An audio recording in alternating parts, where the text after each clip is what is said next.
Alright, so today I just wanted to talk about real quick about this book. I've been seeing a lot of people complain, um, most like the older generation, kind of complain about how this book is making fun of Gygax and hating on them. But, like in the person's own reviews of the book, like, so you get some history with it, like, as you see, uh, the person's writing. But I say that you should get this book, even though it's made by Wizard of the Coast and they kind of bash Gygax and Anderson's writing and TSR. But however, I have the book, the hard copy. All right. The reason why I say this is pretty cool and why you should get this book and why it's a decent price. I mean, apparently a few months ago, like I literally bought it at this price at Barnes and Nobles. And then 2 weeks later, 3 weeks later, I've been watching all these people review it, saying that they hate it because they're making fun of Gygax and Anderson and TSR about some stuff and woke culture. Anyways, blah blah blah. The reason why I like this is because not only do you get 1974 Dungeons and Dragons when it first came out, you also get Chainmail, another game. You also get shoot another game as well for the map traveling. I forgot what here, hold on. Should be right here. Let me open up my book. Yeah. So, yeah, outdoor survival. There it is. So yeah, so you also get outdoor survival.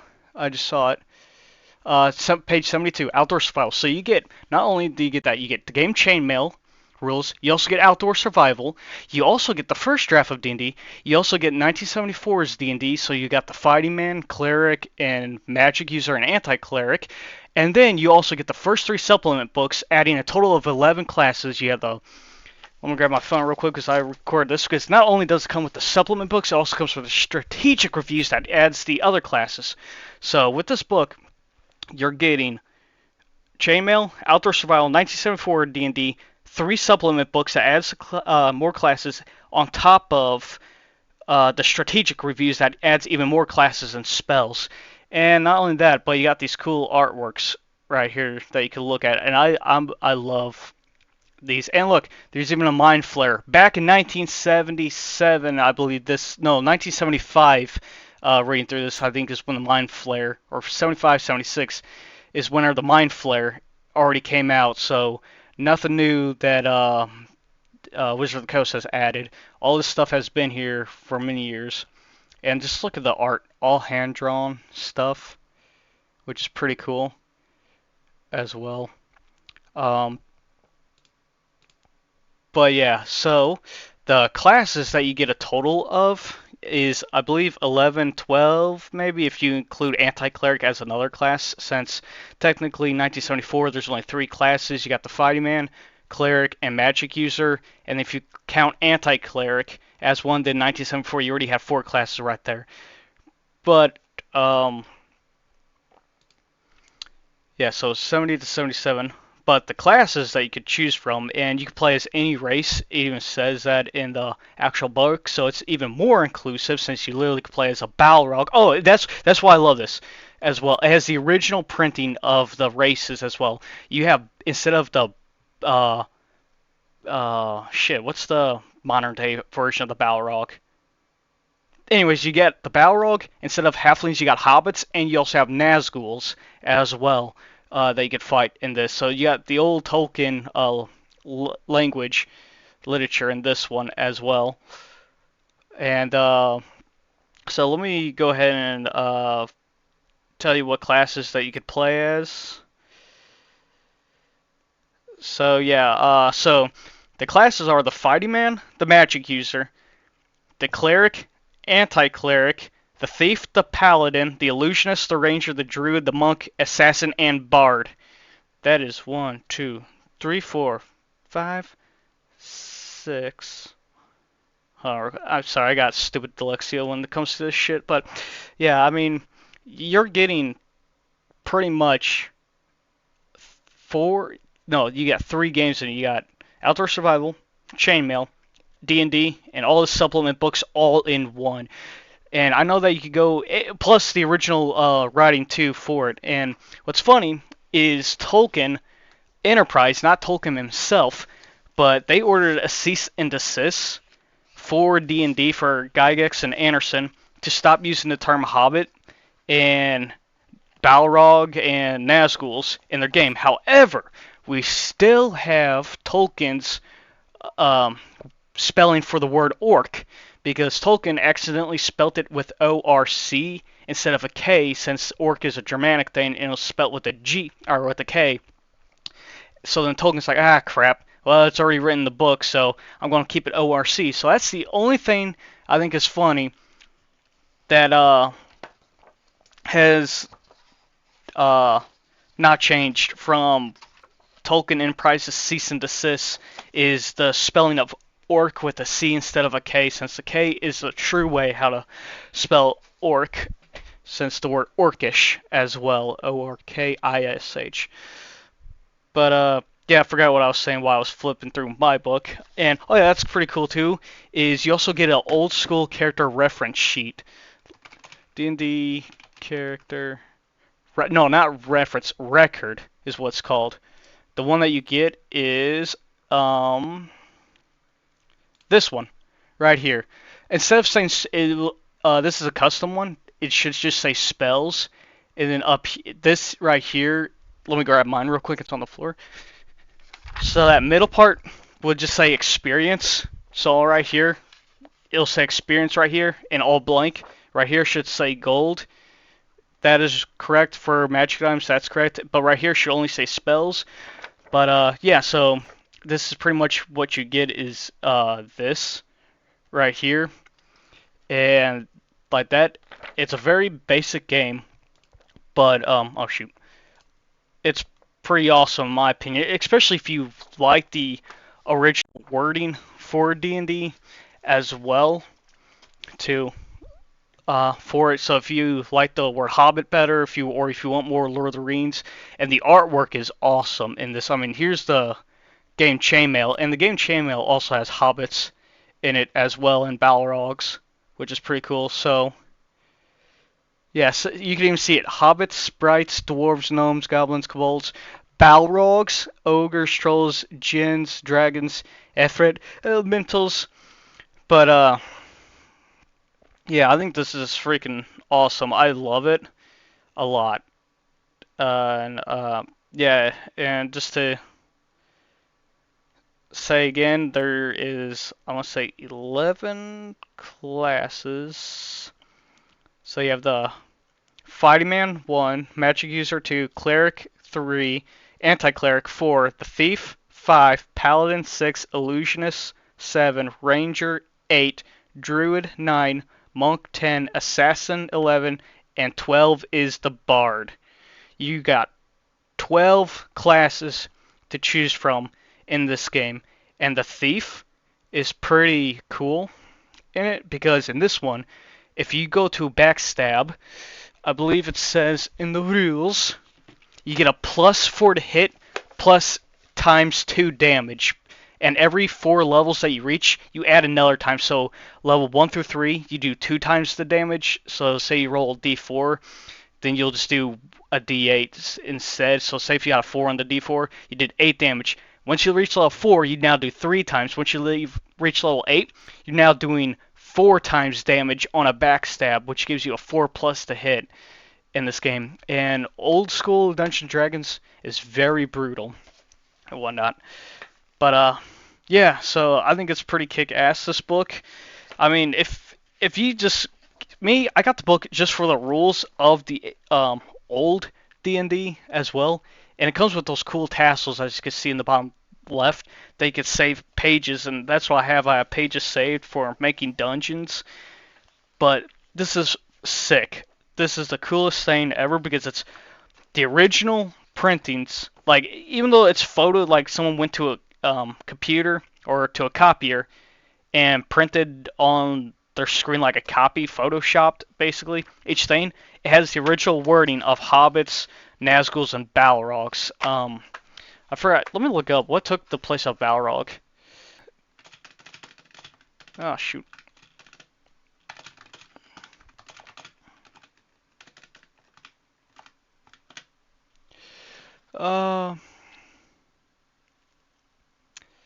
Baylor.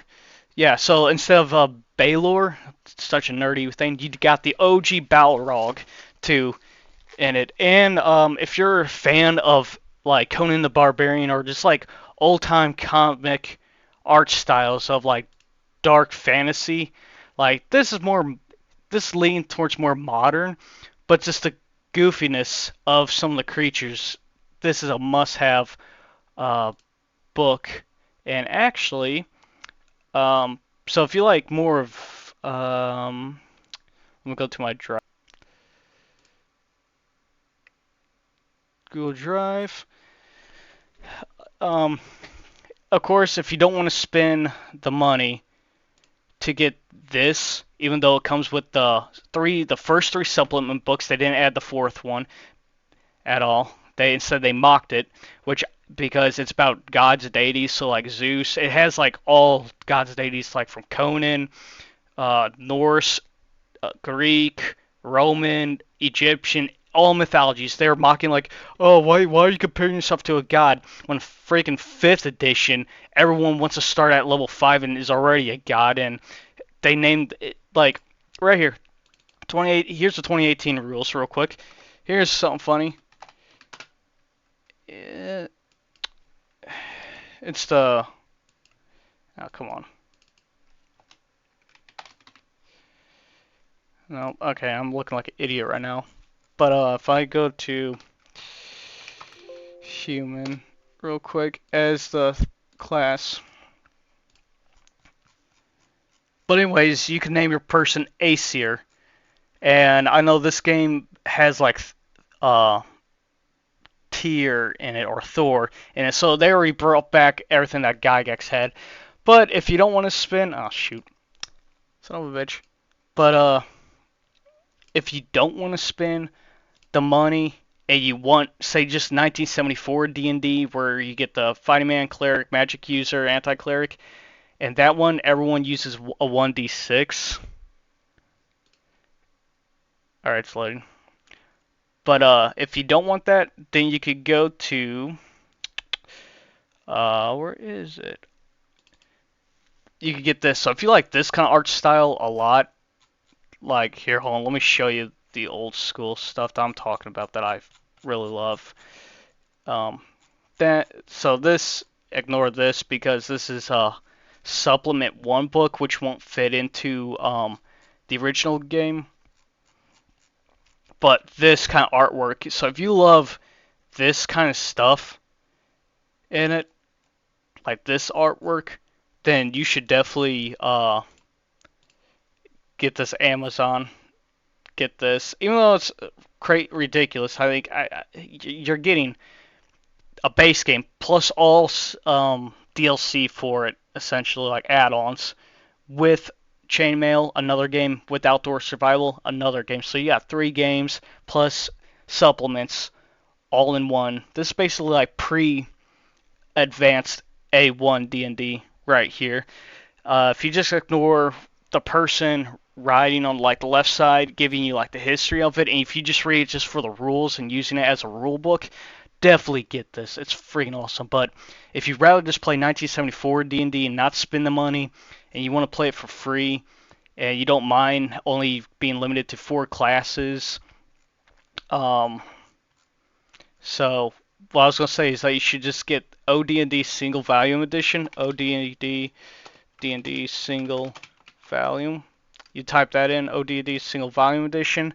Go to friendorfoe.com. That's where I got this one, and you're pretty much playing strictly 1974 D&D. Very first came out D&D, so yeah, you got your characters.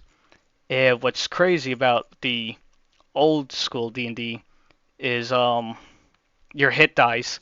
Everyone is a 1d6. So the fighting man, they get 1d6 plus 1 plus Constitution, which in 1974, getting a 15 only gives you a plus 1 in your Constitution thing. So you could get max of plus 2 health at level 1. So 1d6 plus 1, and then you level up, then you roll again another d6, then you roll again another d6, then you roll again plus 1.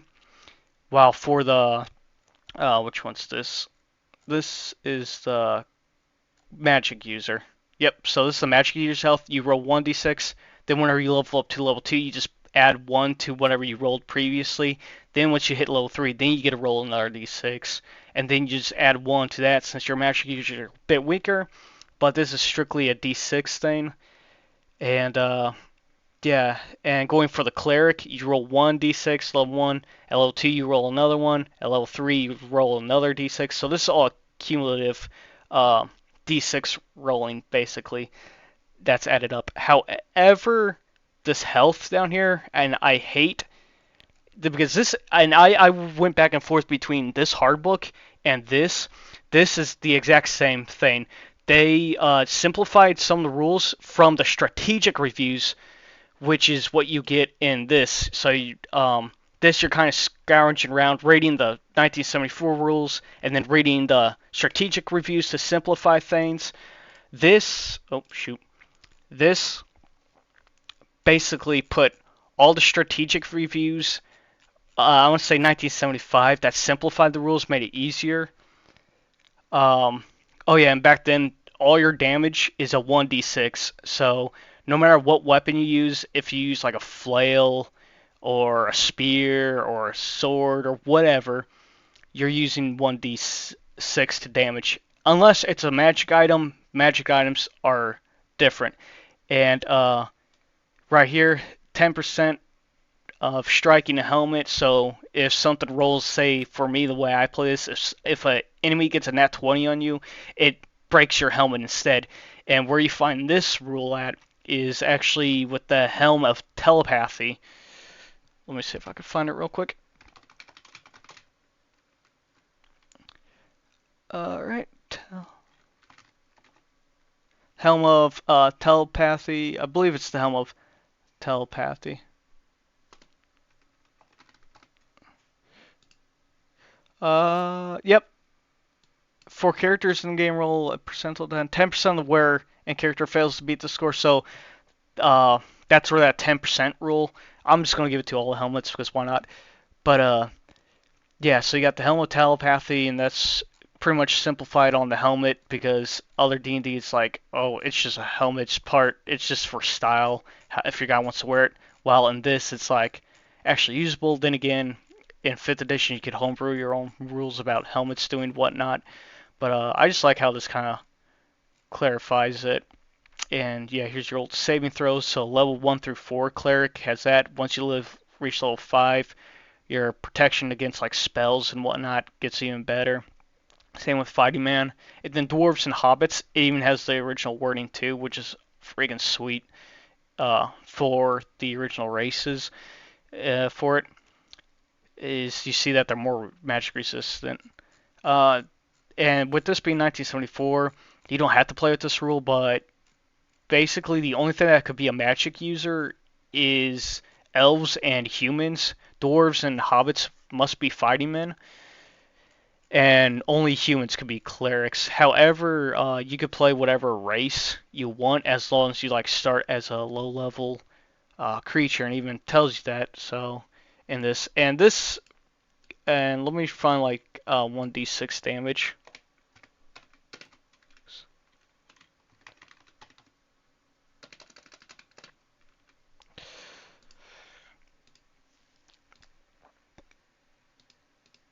Yeah, so basically all the enemies are using the 1d6 rule as well for damage. Should be at the top.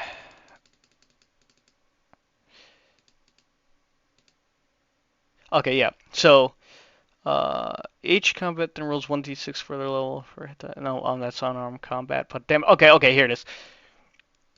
All attacks which score hits do 1 through 6 points of damage, unless otherwise noted. Where they found this rule at was the strategic review from 1975, which is in this book. Since this book pretty much is a encyclopedia of all the rules, except for the fourth supplement book of gods and men or whatever, or not gods of men, but of like the god deity ones. Here, actually, let me open mine up and tell you which supplement book they didn't add. But Yeah, if you just want to play 1974 D&D for free, just type in OD&D Single Volume Edition, Friend or Foe from Greyharp, who got it from Gary Gygax and Dave Anderson, the original founders of Dungeons and Dragons. And uh, this is literally the 1974 one, straight from 1974, with the supplement helping you. And so the first supplement book as well gives you the modern day experience charts for monsters. Like back then, the monsters level will be off their D6 hit die. So let me go to page page 300 and nope, not 373. Okay, so page in this book right here, if you want a simple version of enemy experience and not have to do math, because OD&D right here is math heavy, how to give old experience points, you'll just go to page 369 in this book right here. In this book, go to page 369 and it gives you the old species experience point. So if a monster has one uh, hit die, their base value, like if the monster's health is 1d8 in the supplement book, the first supplement book, Greyhawk, yeah, the Greyhawk supplement book, that's where they started adding like the hit die value. So if the monster's hit die is only 1d8, then it's only worth 10 experience points. But if it has an additional or special ability, you add 3 to it.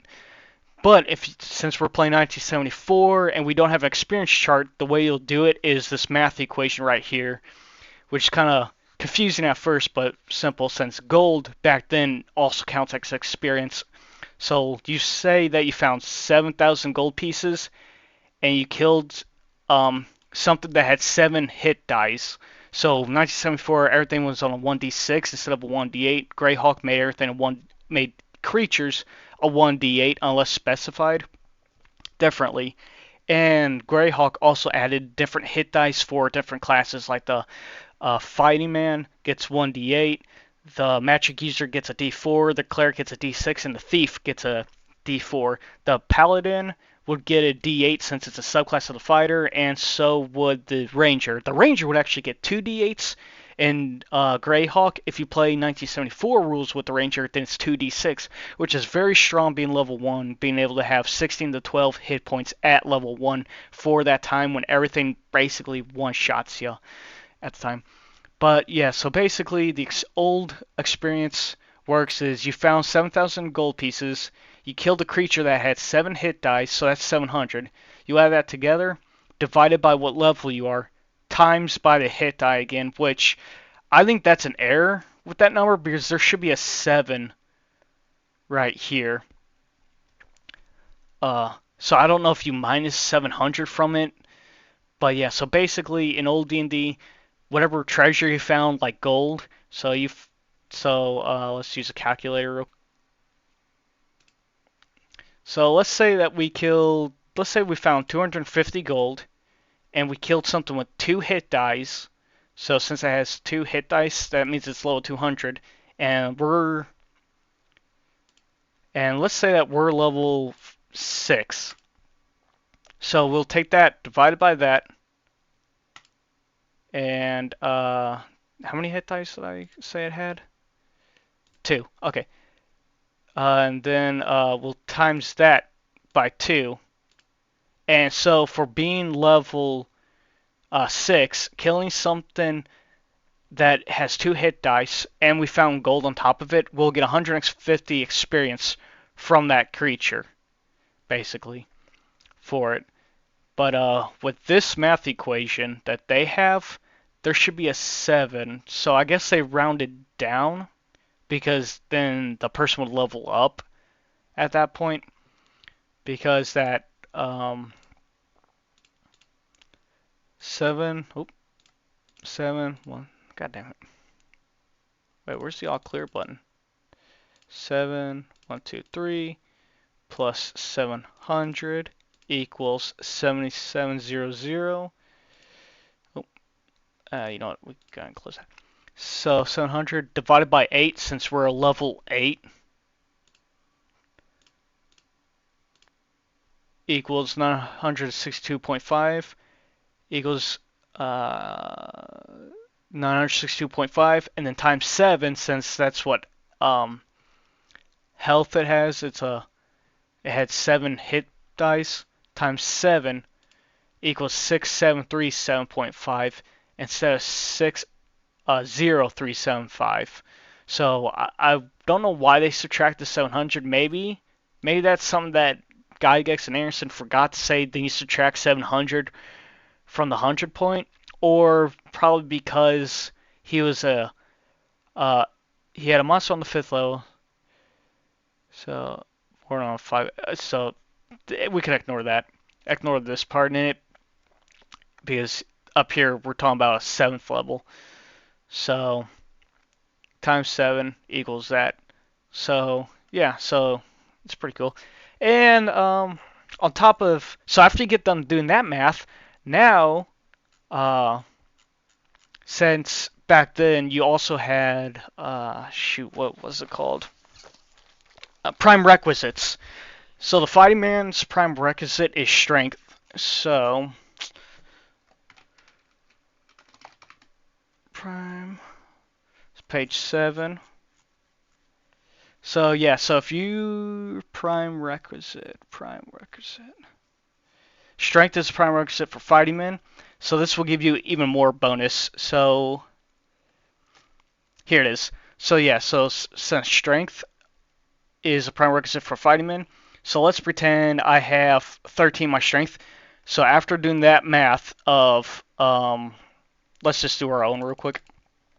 So we killed something that's 200, and we found the thing had 300 and let's say 21 gold, and we are now level 8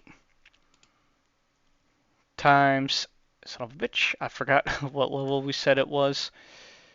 So so it was level 2 times 2 equals that. So we got 130.25, so there's 130 experience. And since we said that my strength, since I'm a fighting man, is 13, I get a plus 5 experience to it. Plus 5% equals, so I actually got 137 experience from that fight. And you could also lose experience. So if your person does not meet your prime requisite, say if you want to be a fighting man, or if you want to be a magic user, right? But your intelligence isn't like is at 7 or 8, and you want to be a magic user, then you'll minus 10% from your experience as well. So instead of that, it's level 2 plus, say we found 300 gold, and we're going to say that we're level 10, and we said it was level 2 times 2 equals 100. So as of now you have 100 experience, but since you do not meet your prime requisite, or since your prime requisite is at 8 for intelligence, as our is at 8 intelligence for being a magic user, and you still want to be a magic user even though that you don't have the best intelligence, whatnot, you'll just minus 10% of that. So minus 10% would equal, so you actually got 90 experience from that monster. So yeah, a lot to take in from it, but overall, if you ignore the person who put together like the side, like some of the stuff is interesting to read, but some of it is kind of annoying whenever they kind of like mock or judge stuff for the time, because they're like, they give like a pre-warning to some people. It's like, this book could be offensive since it says fighting men in it. And just some of the artwork too, like half of you guys play D&D and turn into a sex game anyway, so I don't get why people are so mad that they see breasts and boobs, because in the original book, you can see something called like a beautiful witch, or like just a normal witch, and like the beautiful one is naked, or not naked, but has her tits out, and then you got like an Amazon warrior, and she has her tits hanging out, and it's like the crude 1970s art style. It's just awesome looking. Just seeing like how this, yeah, you got Nazgul as well, and it's freaking sick. Page 302. If you get this book, 302, you get the Nazgul riding on the horses where they're looking for Frodo, and it's just a very, very, very cool book in my opinion, because you got the original D&D in its original writing with the strategic reviews on top of the first three supplement books that add even more classes and adds psychic abilities in the third supplement book. And that third supplement book is called, let me look at the table of contents, uh, Eldritch Wizardry, which adds the Mind Flare in it. So page 506. Yeah, back then you already had the Mind Flare, and you already seen it right there. It looks like today's. Everything that was old is new, and this is freaking sick, in my opinion. And what's cool, I find interesting, is that the Druid and Monk is a subclass of the Cleric, so they'll be progressing as a cleric with their saving throws and the hit score. This uses the old Thackle score, so if you guys aren't good at math, it's basically level 1, you have 19 minus the armor, 2 being real great, so the lower your armor score is the better. So it's just simple math, and it keeps players on edge too. Uh, yeah, right. Uh, but yeah. Anyways, so if you are like a referee, as you're called, you're not called a dungeon master, not BDSM shit. But anyways, so if you're the referee and whatnot, and you want people to be,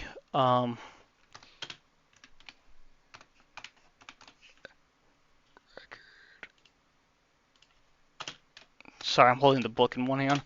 Okay, record sheet. So if you want your fellow people to not know what they have to, because still wisdom gives a bonus to spells against spells for saving throws, and there's some other stuff too.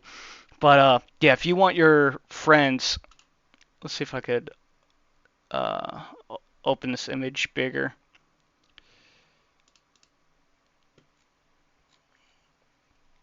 But, oh yeah, you could also print this out just to help people remember as well. So this is like the 1981's D&D Basic Expert Edition after Advanced D&D came out.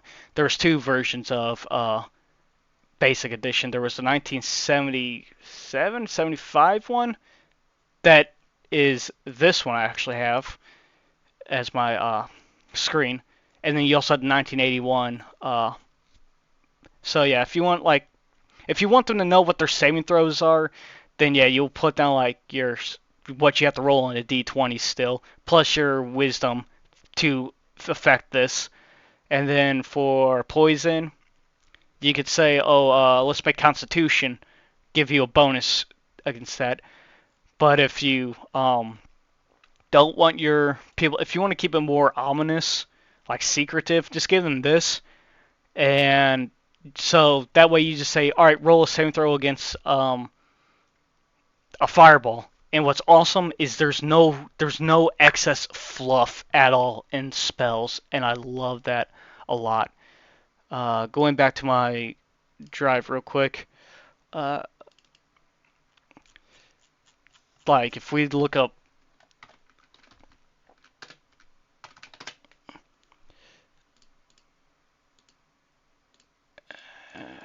come on,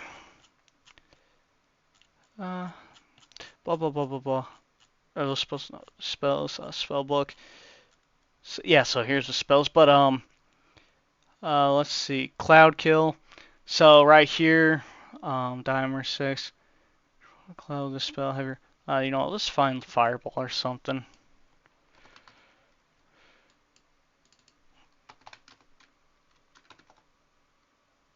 Fireball. So right here, it's Little Fluff. Uh, and it's like straight to the point. So something casts a Fireball against you, then you gotta look at your. Then the referee would already have like a cheat sheet of everyone's saving throws basically, and so if you roll it, the saving throws, like I just love how simple. There's no add your charisma bonus or add your intelligence to do more. It's just pure straight damage based on what level you are. There's no charisma like, oh, for some reason, uh, this mockery you could defend against it using your charisma. No, it's straight to the point. You got a saving throw and whatnot, and I like it. So it's pretty sick. But yeah, I hate how the book gets such a bad rep from like the older generation because yeah, the person in the book, I don't really read it. I'm not gonna lie, I haven't really read the person's like comments that much, like their reviews. Like some of the stuff I'll read is kind of interesting, like explaining 1974 where Gygax and Anderson got their ideas from and whatnot. That's like on the left side,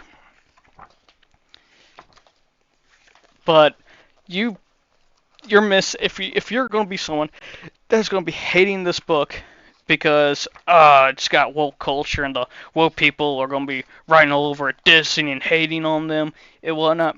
No, because you don't have to read that. You could go straight to page 203 of Men and Magic, the very first of the three brown books. And right here, you got the first brown book. You can start playing D&D. Ignore whatever the person writes in the reviews and whatnot, and start playing old D&D with the supplements and the strategic reviews. That's all I have to say about this.